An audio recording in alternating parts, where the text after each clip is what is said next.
In a world of twisted facts, alternative narratives, corrupted corporations, and hacked feeds, how can we decipher the difference between truth and fiction? It's time to take back the truth. Read Robert Kiyosaki's Fake and learn the signs to recognize fake money, fake teachers, and fake assets. Determine what's real in a world where falsehoods are a weapon. Don't let fake advice destroy your financial future. Visit therealkiyosaki.com to read Fake by Robert Kiyosaki. That's therealkiyosaki.com. This is the Rich Dad Radio Show. The good news and bad news about money. Here's Robert Kiyosaki. Hello, and welcome to the Rich Dad Radio Show, the good news and the bad news about money. I'm Kim Kiyosaki, and I'll be hosting the show today as Robert is out and about traveling the world. And we have a really, really important show today because there is a new kid in town. And this new kid affects the workplace, affects the marketplace, affects your home life as parents and grandparents. You know, it'll affect as an entrepreneur, as a business owner, who you hire, how you manage, what this new kid buys. So the more we know about this new kid, the better off we're going to be, and the more successful as an entrepreneur and business owner you can be as well. So if we're going to talk about this new kid, we need an expert on who understands who this kid is. So today we have a really special guest. We've had him on our show before. His name is Jason Dorsey. We call him the Gen Y guy, the Millennial guy, and he's an expert on millennial research, and he's also an expert on this new kid. And he's the founder of the Center for Generational Kinetics, the author of Why, Size Your Business, and My Reality Check Bounced. So this new kid, we've had the baby boomers, we had the X generation, the Gen X, we had the Gen Y, millennials, and now we have this new kid called Gen Z. And who the heck is Gen Z, and how are they going to affect you and me? So Jason, welcome to the program. Thank you. Thanks for having me back on. I love being with you and sharing what we're learning in our generational research. Oh, well, I love all your research. And, you know, it's so important because when we first met you, of course, you were talking about how to communicate with the millennials, how as business owners, what they buy, how to manage them, how to hire them. And they were a whole new breed of character. And now we've got this Gen Z. What is Gen Z? Who are they? Yeah, and you make a great point. You know, the millennials caused major disruption and all the headlines and social media and cable news and everybody else. And, you know, just when many business leaders think they got them figured out, here comes a new generation. I love it. and what's exciting in the work that we do, of course, we run a research firm. We have a bunch of PhD researchers, and we do all kinds of interesting research, quantitative, qualitative, behavioral design. So we really dig in and uncover the data to bring truth to these conversations, because as you and I have talked about many times, there's a lot of myths around the generations that people love to perpetuate, but they're not necessarily true. And so with Gen Z, this new generation, the first thing that we uncovered is that there's this perception out there that they're Millennials 2.0. You know, and when was Gen Z? What years? What's the year of Gen Z? How old are they? Oh, great question. Yeah. So the oldest members of Gen Z in the United States right now are about 22 years old. And the key thing we uncovered about Gen Z and what makes them different from millennials, particularly in the Americas, is that Gen Z does not remember 9/11. And really? This is a huge deal. Wow. Yeah, it's why we're in the news all the time, because we're constantly doing studies. We have 10 studies going right now. And when you find an event that shapes one generation, so the millennials, you know, for the millennials, 9/11 millennials was 9/11, yeah. Yes, that was our where were you in moment. It was like the JFK assassination for many of the boomers. Right. For Gen Z, it's something they do not remember. It's something they learned about in history class or saw on YouTube. And so the way we determine Gen Z's age as researchers is we have to go back and figure out what's the youngest age where you could remember 9/11, where it would impact your life. You'd remember where you were standing or sitting when you found out about it, and it changed your worldview. And what that led us to is that Gen Z starts around 1996. So that would make them, the oldest members were about 5 years old when 9/11 happened. Okay. And our studies show they don't remember it in the way of a 6, 7, or 8-year-old does. So the trick here is 9/11's always been history. And all of a sudden, which is kind of wild to me as a millennial, all of a sudden Gen Z is already 22 years old, which means they're already in the workforce. They're already buying cars. They're using credit cards. They're already having this massive impact, and they're tremendously different than the millennial generation or the other generations you mentioned, Gen X, and even baby boomers. So is there a moment that does define them? What defines Gen Z? Well, we haven't hit on a singular moment or event where they say, okay, this is the generation-defining moment, and it's what shapes you. But what we have seen is a series of moments or events that have absolutely impacted them. And I'll just run through a few that I think are pretty interesting. That could be things like the first African-American president in the United States. Really big deal, because it'll be totally normal to one generation and brand new to the generation before, right? It's very different. Same thing with a female almost becoming president of the United States. We see things like gay marriage becoming law.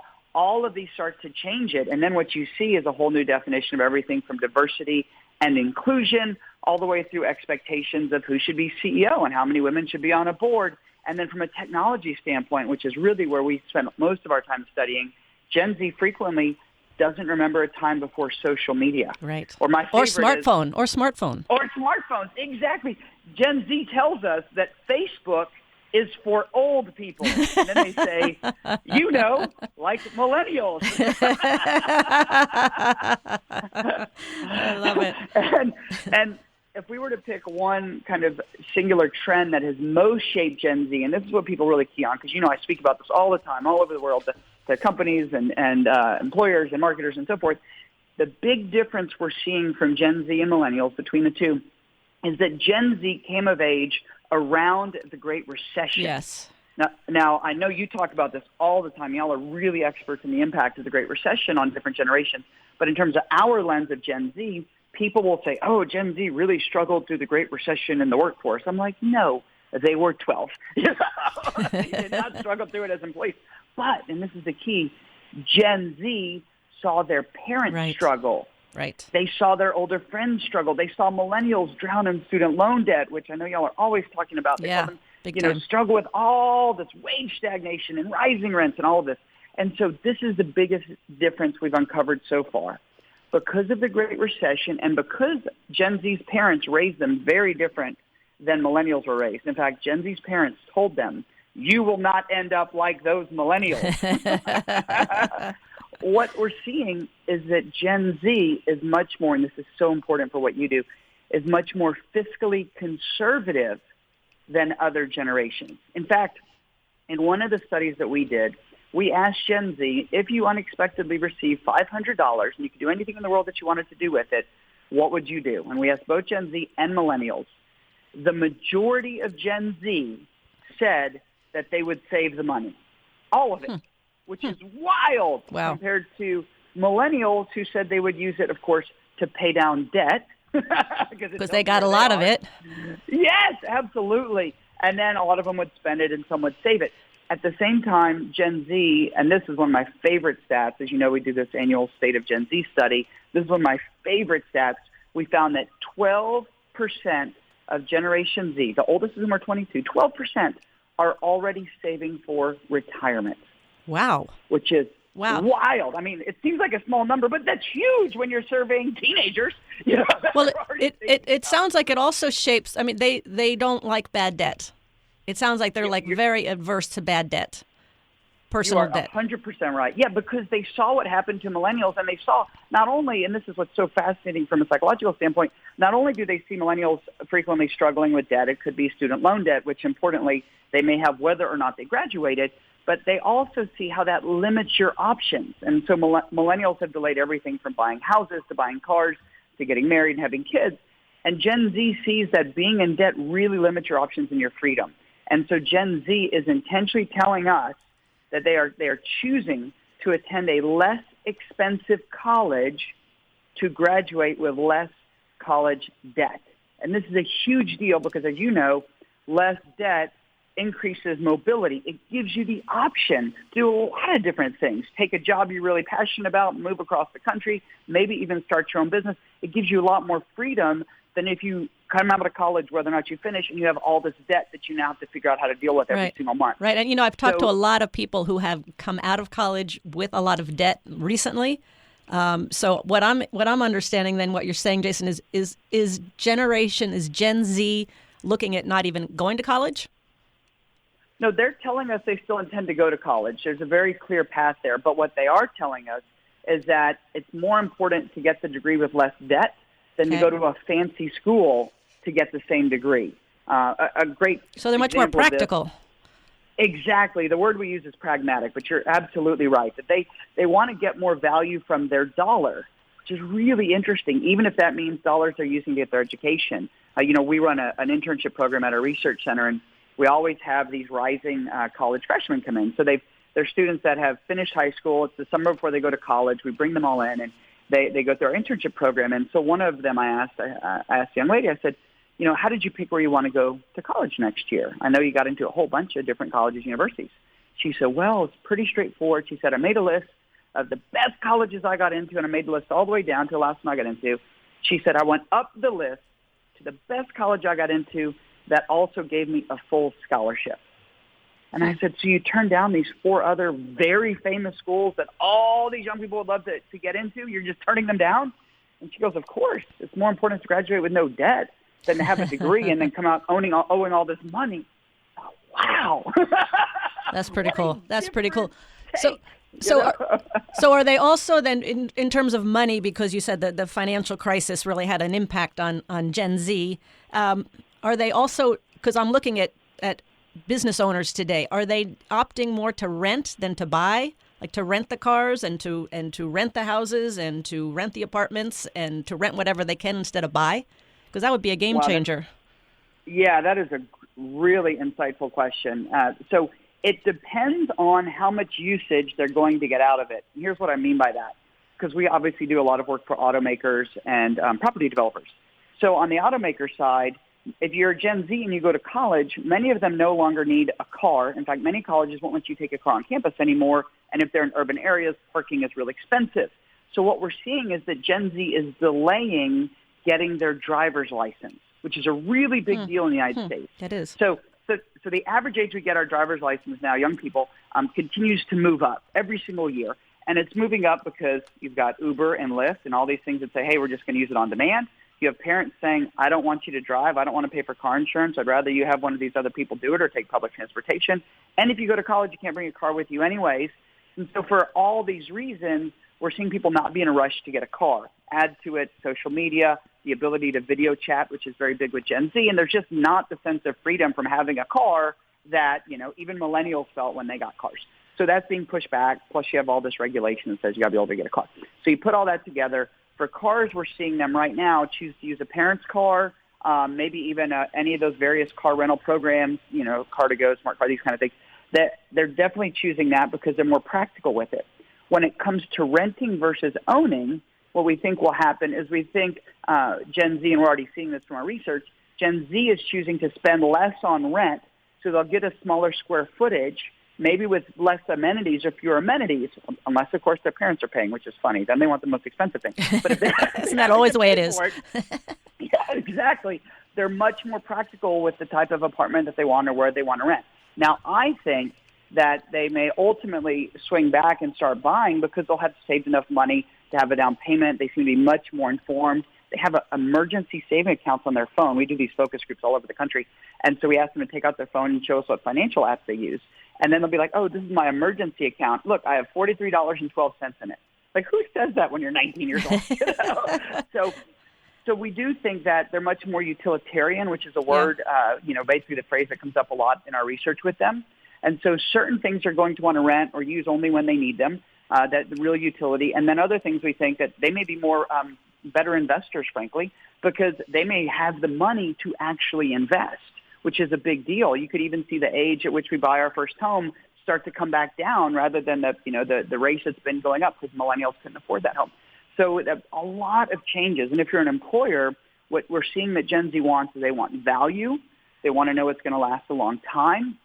It's a big shift from what we saw millennials. What work with millennials, as you know from our research, we talk a lot about millennials want accessible luxury, and they want experiences over stuff. in our new study that we just released, our new 2018 State of Gen Z chose stuff over experiences. Whoa, that's a big change. So Jason, we're going to take a quick break here. But what I'm seeing, what you're saying is that Gen Z is formed by the financial crisis, which makes them much more pragmatic when it comes to money, and they're also shaped by they've always had a smartphone. So technology is huge for them. So when we come back, we're going to find out what kind of employees are Gen Zers, and if you're a business owner, you're going to want to know. So we're going to find that out next. We'll be right back. You're listening to the Rich Dad Radio Show with Robert Kiyosaki. What is your number one expense in life? Your number one expense. It's taxes. And I've asked the question is, how come there's no financial education in school, but why isn't there education on taxes either? You know, they tell you to save money, which is stupid. They tell you to invest in the stock market, which is stupid. But won't they teach you about taxes? So here we have Rich Dad advisor Tom Wheelwright. We're talking about his revision for his book, Tax-Free Wealth. Welcome, Tom. Thanks, Robert. So what's the Tax-Free Wealth about? What's different this time? It's a revised edition. Well, so what we did was this is the first major tax reform we've had in 30 years, 2017. Right. Was 86 was the last one? 86 was the last one, back when I was in Washington, D.C. So many guys got wiped out because of that tax change. They did. It wiped out an entire industry, savings and loans. This new tax law is just as big, but in a very different way. It affects different industries. You know, the tax law is always a series of incentives. And the question is always which incentives and which ones apply to me. And so the key to revising tax-free wealth was what changed so much in this new tax law that we can absolutely take advantage of. Seriously, the amazing incentives. For example, the bonus depreciation, for example, for real estate is unbelievable. You buy a $1 million apartment, get a $300,000 deduction or more the very first year. So if you want to make more money and pay less taxes like Donald Trump and myself, get Tom's book, Tax-Free Wealth. Don't be like Charlie. Charlie is that do-it-yourselfer who does himself in. Do-it-yourself is good for tile and grout. It is not good for asset protection. Charlie thought he'd save a few dollars forming his LLC online. With no guidance, he did it wrong. When he sold the property, he lost thousands and thousands of dollars. He did himself in by trying to do it himself.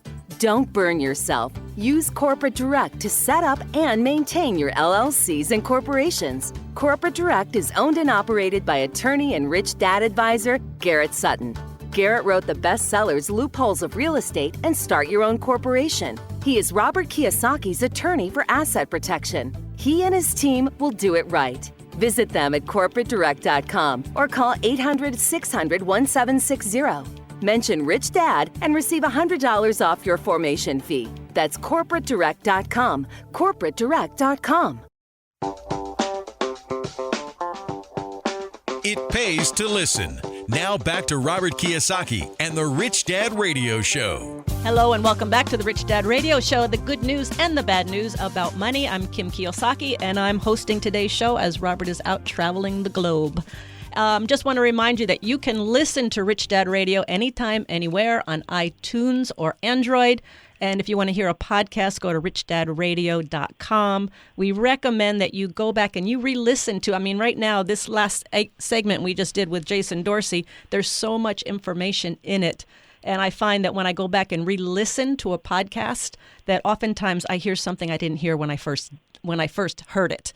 So our guest today, a very special young man named Jason Dorsey. He is the Gen Y guy. He's the expert on millennial research, but now he's an expert on the new kid on the block, which is Gen Z. He's the founder of the Center for Generational Kinetics. He's the author of Why, the letter Y, Size Your Business, and My Reality Check Bounce. And his website is jasondorsey.com, D-O-R-S-E-Y, jasondorsey.com. So, Jason, welcome back. Thank you. Glad to be back. I'm loving this show. This is awesome. Oh, you're fantastic. I love your energy, and I love all the information. So let's talk about Gen Z in the workplace. So now you've got these new employees coming on board. What do they want, and how do you deal with them? Yeah, well, there's a few things that jump out that we're already seeing in our consulting work, and then, as we go out there on the front lines with employers. The first thing, and I like to kind of walk through it in a linear way, what we're seeing is a Gen Z, if you want to hire them, you have to make your job application mobile friendly. If they can't apply through their phone, they're not going to apply. Interesting. And that's a big difference than other generations who would take the time to go figure it out. So you got to be able to apply on your phone, and you have to be able to save the application only half complete because frequently they don't have all the information. And if they can't save it, then it's very frustrating. They may not go back and start again. So in a tight labor environment, this is always a good thing to know if you want to get this group of young adults working for you. So what employers need to know is that Gen Z is looking for some different things in the workplace than millennials, Gen X, and baby boomers. So a few things that jump out that we're seeing. So the first is that Gen Z expects some initial training on that first day and that first week. They recognize, which I think is very mature of them, that they are going to need help developing their skills. They don't come in with as much of the I should be a manager because I've been here a week attitude that unfortunately my generation got pegged with. Well, they don't have the attitude of cater to me and you're so lucky to have me here. Yeah, not in the way we saw with millennials. And a lot of that comes down to parenting, and everybody, gets all upset when I say this. I'm sure they're going to, hit me up on Twitter. Jason's saying it again. But the reality is we know that entitlement, which was the big knock on millennials, and look, I'm a millennial, and this is kind of the key part here, it was driven by parents. Yeah. And millennials' parents are boomers, and their philosophy was we wanted it to be easier for our children than it was for us. And they succeeded. And then, as we look at millennials managing Gen Z, one thing that I don't think is talked about enough is that the group most offended by millennials acting entitled are other millennials who don't feel entitled. Right. So it's interesting. It's interesting you say that because I've got two dear friends, same family, raise their kids totally different, and one is the entitled millennial and one is the hard driving entrepreneurial millennial. So I see it right there. Yeah. And it was parenting. It was how they were raised by their parents. You got it. And in fact, on the homepage of my website, we have this diagram that shows how the millennial generation is split in two. And you have the one group we call megalennials and the other ones we call millennials, and it breaks it down pretty wild. So when we look at now Gen Z coming in, the key here is Gen Z's parents were not baby boomers. Generally, Gen Z's parents were Gen X, who, by the way, doesn't like boomers or millennials. and then some of the older millennials who are like, I'm not raising you the way that my friends turned out. And so Gen Z's coming in, and they're expecting to work harder and longer. They expect some training on basic things, which I think is good. Our research is showing, we've done a ton of studies on this, all of which are free, as you know, on our website. Is that jasondorsey.com? It's actually our research website, which is genhq.com. Thank you. And it's all, you can download the State of Gen Z, all these things. What we see with Gen Z is they want more frequent feedback than even millennials did. And people go, oh, great, now we got to go talk to them all the time. Not true. What we're finding is they just want this quick hit burst of, hey, we know you're here and we're glad you're here. We appreciate it. Here's something to develop. And it can all be done through technology. You don't have to go walk over to talk to them or do that. It could be a text. It could be on Slack. Oh, so the feedback can be the feedback can be anyway, not face-to-face necessarily. Oh, interesting. Which ends up saving employers a tremendous amount of time because you can create more leverage around your communication. Right. And so a little bit more of the feedback there. What we saw in our new study is that Gen Z believes that they have to be better at public speaking and problem solving. That's really core for them in the workforce. And they also identify those as the two areas they most need help developing. So if you were to look at, what's something we should train them on the first day, it would be how to speak in front of a group, what to do in a meeting, and then how to work on problem solving because we want them to help solve the problems, not just bring us the problems. And then as we look at developing their skills, what we see Gen Z wants is stability. Now, this is interesting. You may recall, I talked about in the past that millennials want a company that's growing really fast and stock options and this, that, and the other. Yep. Gen Z is a product of the Great Recession. They're like, oh, no, we want to know you're financially stable. We want to know we're going to get paid. In fact, Gen Z wants to know about employee benefits. They're 22 years old. So do you think Gen Z will not do the job hopping as much as millennials did? Wow. Will they be looking to stay someplace more if they want that stability? So what we've uncovered, and this is one of my most shocking findings, or our research teams, I should say, is that for some of our clients, because we have really big clients, restaurants, retailers, hoteliers, all these big companies, we get their data, their employment data, and Gen Z retention, employee retention, for some of them is already longer than millennial retention. And it should be the opposite. So Gen Z is showing up saying, I'll take whatever job you have, just give me a chance. And for many of these large employers, Gen Z is already sticking around longer than millennials. Wow. And that should not be That's happening. interesting. That's interesting. And what happens if these Gen Zs come in and their bosses are millennials? How does that play out?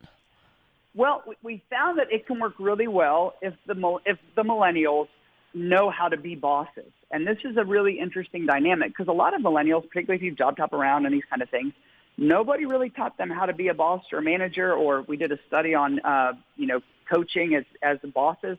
Nobody taught these skills anymore. They didn't learn it anywhere. And if you've entered the workforce later and have less work experience, what does it mean to be a good boss or manager? So we do think that millennials really can benefit from some training on here's how to lead, here's how to communicate, here's how to set clear expectations, here's how to hold people accountable, here's how to be consistent and not, appear to be playing favorites. But we find that millennials can be good bosses with Gen Z because millennials are often more comfortable on the technology that Gen Z wants to use. And they're more in line with those expectations, and that's technology for most companies now is the way that employees and managers communicate. And so there is a real advantage when you're, comfortable or at ease using those different, technologies to communicate for your payroll, for, how to give feedback, all these types of things. But we do find, and this is a real issue with millennials, and again, it's not all millennials. Obviously, I'm a millennial. We have lots of great millennials who work at our company. But we do find that for many millennials, and we hear this frequently, giving tough feedback as a boss is very hard for them to do, just as receiving tough feedback for many of them is difficult. And if it's hard to receive, then it's frequently hard to give. This is one area where we think millennials in general, and I'm somebody who is constantly working on this, being able to give, challenging or candid, constructive feedback is tough. It's a learned skill. And if you're a generation that got a ribbon for showing up, now you got to tell somebody that they need to improve. Right. But the Gen Zs want that feedback, right? They want the feedback. They want to know how they can get better.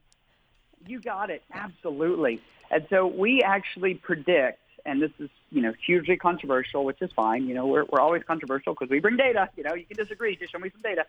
We believe that Gen Z could leapfrog many millennials in the workplace. Because what we're already seeing is if you're the generation that you're able to graduate with a less college debt, let's say, you're saving more money, you're more fiscally pragmatic, and you show up and you're saying, I'll take whatever job you have, just give me a chance. Well, that persona tends to do really well in the workplace versus I've been here a month, where's my promotion? Or it's my birthday, I'm not working on it, which are the kind of knocks that my generation gets. And unfortunately, some of that stuff is real. And so if Gen Z comes in and stays true to the trajectory we're seeing, they're really well positioned to be successful in the workplace long term, which is why we call them a throwback generation. And you can read about this on our website. Many of the characteristics that Gen Z has, being fiscally pragmatic, think they're going to have to work harder and longer, all these things, they actually on paper look a lot like baby boomers. Interesting. Which is really wild and frankly very good in terms of, what we want to have as employees and moving the economy forward. So we think Gen Z brings so many positives to the workplace and as consumers. Now, in our new study, our new State of Gen Z 2018, what we talked about for those that are marketing and thinking about selling to this generation, not just employing, but selling to them, because already they're 22 years old, so they're really stepping into this. Yeah, how do you reach them? You have to reach them through digital. I mean, that is something that is so crystal clear through our data, even more so than millennials. And what we find is that on average, Gen Z reads at least 3 reviews before they make a first-time purchase, and a percentage of them will read 9 or more reviews before they make a first-time purchase, which is really, really wild. So again, going back to that pragmatic, like they want the data before they make their decision, so social media for Gen Z is probably very different than social media for Absolutely. me. So where do I go? I probably don't even know most of these platforms. I follow you on social media, Kim. You're everywhere. So you do a great job. Yeah, so what we see with Gen Z, the most important platforms, if you're a brand, number one is Instagram. That's the one that really shines. Now, Instagram is constantly under threat by other startup platforms that could, step up and kind of take the allure away. But right now, Instagram. Second one would be either Snapchat or YouTube, depending on, what you're trying to do and how you're trying to gauge them. What people don't realize is YouTube is TV is, video content creation for Gen Z. This is what they watch all the time. And so when we look at that, I mean, Gen Z goes to YouTube for music discovery. Gen Z goes to YouTube to decide whether or not they'll take a job at your company because they want to see what videos are up there. I mean, really, really important. And they use different social media platforms for different purposes. So they might use one to follow brands, usually Instagram. They might use another one in order to set meetings or, if they're going to an event, I should say, like they're going to go to a party. So it's really important to check out Instagram and Snapchat, YouTube, obviously, even WhatsApp and some of these others for different parts of the world. Really, really important. But the key here is this is what they're on all the time. Our new study shows on average, many of them more than 10 hours a day. I mean, that's a ton of time to stay connected to your device. In fact, in the new study we just released, it shows what percentage of Gen Z feel anxiety when they're apart from their phone as little as 15 minutes. And many in Gen Z don't want anyone to touch their phone, touching a body part. So I know when it was with the Millennials, they had, they were on social media so much and they were on their iPhones all the time. And there was this concern about social skills and being able to communicate with people. How is that going to play out with Gen Z? Are they going to be socially inept? Or are they going to be socially savvy? Well, I think it's TBD, but I'll give you my prediction. So like every new generation, they've come of age with a different view of what communication looks like. So, baby boomers might remember using a party line, and listening to their friends and getting the phone with the longest phone cord and pulling it to the corner of the bedroom and covering their head with a blanket, right? And then you end up with email, and then you get to social media, and now you have a generation that uses different types of social media for different types of conversation and so forth. What we predict from a behavioral standpoint is if Gen Z really says, which is what we're seeing, I want to do a really good job in the workplace, I want to show value, I want to build a career, I'm much more pragmatic about these things, then they will also choose to develop the social skills they need to be successful in the workplace, because that's about them adapting to work better with other generations, right? So whether that's meeting face-to-face, how to conduct themselves in a meeting, how to work with customers, particularly customers that are unhappy. Again, there's this constant theme of when something doesn't go right, how do you deal with it, or how do you give bad feedback? So if Gen Z continues with that mindset, we think they'll do what it takes to be good communicators because they'll realize it's in their interest to do that. And at the same time, we think companies will wisely recognize that they need to help develop these skills because this generation really wants to learn. And if they are sticking around longer, then that will help to overcome, the recent, knock on millennials, which is, why should we train them? They're just going to leave. But if Gen Z is coming in saying, I'm planning to stay, and look, our retention data is already showing that, then you do want to invest, and that may even get them to stay more because they feel like you're actually investing in them and seeing that it's a career. Right. So, we think the generation could really step up when it comes to social skills, and just think how influential they'll be if they can use all these platforms and communicate in person or on the phone and have a meeting and work with the customer. And I mean, that's an incredibly valuable skill set. That is. And do Gen Z, are they socially conscious? I mean, are they looking at brands? Are they looking if I'm a business owner and I have product to sell, what's most important to them as a customer? Yeah, Gen Z is definitely more socially inclined, even than millennials.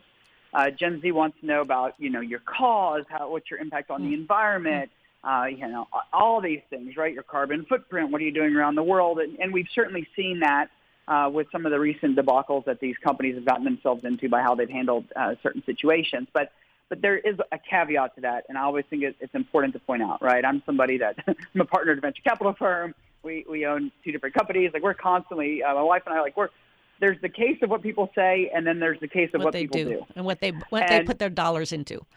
Exactly. And what we're seeing is that Gen Z definitely will use social causes as a tiebreaker. So if I can buy a pair of shoes that I like, or this other pair of shoes that I also like, but they're going to buy a pair of shoes for somebody else, or they're going to support this cause in our local community, particularly local community is very hot with them, then that's a tiebreaker, and they'll go with that. But they're not inclined to pay more to just because a company has a social cause, because again, they're fiscally pragmatic. This is a generation that they shop at G-Dub, which is Goodwill. They go thrifting after school. So the idea they're going to pay twice as much to get something just because that is a social cause, I think is a bit of a stretch. Except for their iPhone. Except for their iPhone. They'll pay for that. Well, it's funny. Brands, when we look at Gen Z and brands, this was in the new State of Gen Z 2018 study, the most brand sensitive that Gen Z was about their phone. Yeah. Every other thing that they had, tennis shoes was an important one, or sneakers, but other than that, they were less brand sensitive. But man, when it comes to that personal device that represents them, you are absolutely right. It's got to be the brand they want. I love it. Jason, just final comment. If the one thing that you think most of us need to know about Gen Z, what's the most important thing we need to know? Yeah, I would say the most important thing to know about Gen Z is they are absolutely different from millennials. They're much more fiscally pragmatic because they were raised differently and experienced a Great Recession. I'm so happy to hear that. And that we think they're going to bring tremendous value to the employers and the marketers who lean on research to adapt to win this generation. Don't treat them like Millennials 2.0 because they're not, but recognize they're different and adapt to win them. Tremendous opportunity and immediate, frankly. So it's very exciting for what we do at the Center for Generational Kinetics. Oh, thank you, Jason. This has been fantastic. And go to Jason's website, genhq.com, genhq.com. You've got a ton of research there, don't you? You have a study that just came out recently about Gen Z. So, Jason, Absolutely. Thank you for all your information. Thank you for the work you do. And I'm quite optimistic with this generation. I like what I'm hearing. Yes. Maybe they can bring maybe some ethics and morality into this world as well. We're very optimistic about Gen Z. Thank you, Kim, for what you do and the great information you share. Always Thank you, Jason. And when we come back, we'll go into Ask Kim next. We'll be right back. You're listening to the Rich Dad Radio Show with Robert Kiyosaki. Don't be like Charlie. Charlie is that do-it-yourselfer who does himself in. Do-it-yourself is good for tile and grout. It is not good for asset protection. Charlie thought he'd save a few dollars forming his LLC online. With no guidance, he did it wrong. When he sold the property, he lost thousands and thousands of dollars. He did himself in by trying to do it himself. Don't burn yourself. Use Corporate Direct to set up and maintain your LLCs and corporations. Corporate Direct is owned and operated by attorney and rich dad advisor Garrett Sutton.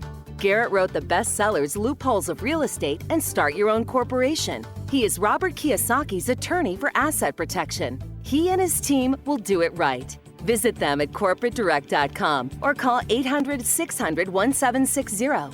Mention Rich Dad and receive $100 off your formation fee. That's corporatedirect.com. corporatedirect.com. Financial freedom begins with financial education. Now back to Robert Kiyosaki and the Rich Dad Radio Show. Hello and welcome back to the Rich Dad Radio Show, the good news and the bad news about money. I'm Kim Kiyosaki, and we've had a fantastic time with our guest, Jason Dorsey. He's the Gen Y guy, the expert on millennial research, but now he's also become the expert on Gen Z. And I'm going to highly recommend his website, which is GenHQ. GenHQ.com, because there's a lot of information on that website, and you can learn more about Gen Z and how to deal with them in the workplace, in the marketplace, and even in your own personal home. So Jason is the author of Why, the letter Y, Size Your Business, and My Reality Check Bounced. So thank you, Jason, for all your information and all the work you're doing. We so appreciate it. I learned a ton today about Gen Z. I had no idea. So as we're now going into Ask Kim today, as Robert is out and about in the world, and you can submit your questions to Ask Robert or Ask Kim at richdadradio.com. And I want to thank you all for your questions, because the questions that you ask let us know what's on your mind and to help us as we grow this program. And we want to give you as much information as we can, and we'll answer as many questions as possible. So thanks for your questions. Melissa, what's the first question? Our first question today comes from Isaac in Michigan. Favorite book, Rich Dad, Poor Dad. I am 16 and pretty intimidated by the stock market and many other things to do with finance. I already feel behind. What do you think is a good solution? P.S. I'm a huge fan of your books, and I have read and listened to over 7 of them and still going. I love it. I love it. Isaac, you're 16. You're the guy we're talking about, Gen Z. And what I loved that Jason said is how Gen Z, because the financial crisis back in 2008 really shaped them as they saw their parents oftentimes struggle, is that they're very financially pragmatic. And you're 16 years old and you're already feeling that you're behind. So that speaks volumes to me. And I just want to, number one, congratulate you for being so proactive in your financial education. And it's not uncommon. I get intimidated by the stock market. I think the stock market is a tough place to be and a tough place to compete. So as you're reading more of the Rich Dad books or any financial books, see what interests you, see what jumps out at you. You know, there's 4 asset classes. There's business, there's real estate, there's paper assets, stocks, bonds, and mutual funds, and there's commodities like precious metals, gold, silver, oil, things like that. So see which ones interest you. There's a lot of other options other than the stock market. And what I did when I started out, I studied, for me, it was real estate, and then I just put a little money down. I got in the game. So even if it's $10, even if you want to play in the stock market, just put $10 down and watch what happens, but don't bet the ranch. So I love what you're doing, Jason. You're getting your financial education, and the next step will be to take a little action, but not a lot, just a small step, because once you're in the game, your interest and your education and your experience will go through the roof. So well done, Isaac. Good job. Keep going. Next question, Melissa. Our next question comes from Riley in Indiana. Favorite book, Rich Woman. Oh, thank you, Riley. As a Thank you. Yeah, as a female entrepreneur, what do you feel is one of your biggest challenges, and how did or do you manage through it? Well, that's a really interesting perspective, Riley. You know, when I was 9 years old, my mom told me 2 things. And she said, Kim, if you don't want to spend your life in a kitchen, don't learn how to cook. And then she said, and this is way back, right? This is years and years ago. If you don't want to be a secretary, don't learn how to type. This is before computers. And basically what she was saying is just don't limit yourself and don't fall into this stigma of what a woman can and cannot do. So your question, Riley, kind of makes me feel like you're already labeling yourself or others as female entrepreneurs or male entrepreneurs. But for me growing up, I never saw gender as an issue. Gender didn't matter in terms of success. So I never looked at it as me being a female entrepreneur. I'm an entrepreneur. And so in dealing with people, there's tons of challenges as entrepreneurs. I mean, every single day we're facing problems and you've got to solve problems, which is what I loved when Jason Dorsey said 2 of the key things that the Gen Z wants. They want to learn how, number 1, public speaking. They want to learn how to communicate. And number 2, they want to learn how to solve problems. I mean, that right there is a great, great combination for entrepreneurship. So, Riley, I wish you all the best. So to complete my answer to you, Raleigh, one of the biggest obstacles is that you've got to learn how to solve problems. And the obstacles are going to be there every single day. So not to worry about it, just know that there's going to be, in order to grow your business, in order to succeed, you're going to have setbacks, you're going to have to solve problems, you're going to have obstacles, you're going to come up across every single day. So I would do as Jason Dorsey said and learn how to be a great problem solver, and you're on your way. So thank you very much. Thank you, Riley, and thank you, Isaac, and thank you especially to Jason Dorsey. Great information. GenHQ.com is his website. And again, please submit your questions to Ask Robert and Ask Kim at richdadradio.com. So I thank you all for listening. Let's go out there and make it a better world. Thank you.